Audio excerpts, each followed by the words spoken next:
ஸ்ரீ ஐயப்ப தேவா சங்கத்தின் 53வது ஆண்டு விழாவினை முன்னிட்டு தினசரி ஐயப்ப பக்தர்களுக்கு அன்னதானம் நடைபெற்று வருகிறது.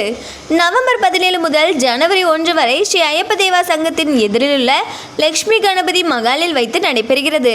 இன்றைய அன்னதானத்தை லிட்டில் ஃப்ளவர் பள்ளி தாளாளர் திரு மரிய சூசை அவர்கள் துவக்கி வைத்தார்கள். இந்நிகழ்ச்சியில் பக்த கோடிகள் பலர் கலந்து கொண்டனர்.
திருநெல்வேலி ஸ்ரீ ஐயப்பா தேவா சங்கத்தின் சார்பாக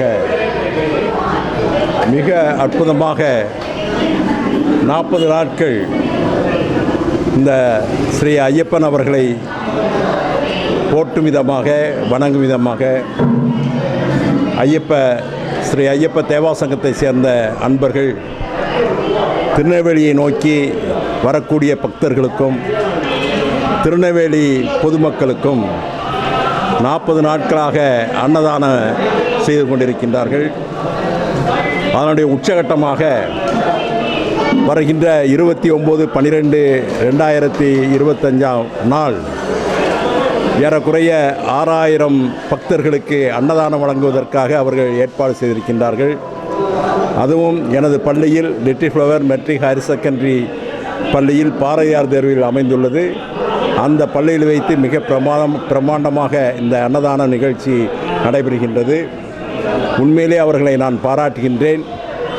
ஏனெனில் நெல்லையை நோக்கி வரக்கூடிய பக்தர்கள் பசியோடு செல்லக்கூடாது என்பதற்காக, அதைவிட முக்கியமாக ஸ்ரீ ஐயப்பர் அவர்களை அவர்களுடைய அந்த பிரசாதத்தை சாப்பிட்டு விட்டு செல்ல வேண்டும் என்ற நோக்கத்திற்காக இந்த அன்னதானம் செய்யப்படுகின்றது என்பதை, இது ஏறக்குறைய 53 ஆண்டுகளாக நடைபெற்று கொண்டிருக்கின்றது என்பதை நான் பார்க்கும் பொழுது, அதை கேட்டு தெரிந்து கொள்ளும் பொழுது உண்மையிலேயே எனக்கு ஒரு ஆச்சரியமாகவும் இருந்தது.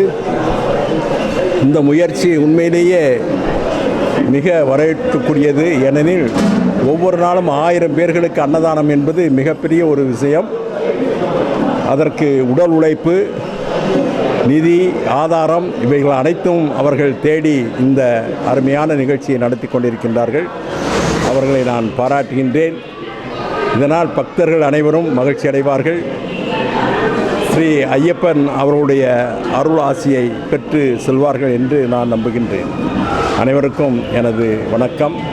நீங்கள் அனைவரும் தவறாமல் 29/12/2025 நடைபெறக்கூடிய அந்த மாபெரும் அன்னதான நிகழ்ச்சியில் பங்கு பெற்று அவர்கள் அனைவரையும் வாழ்த்தி செல்லுமாறு அன்புடன் கேட்டுக்கொள்கின்றேன்.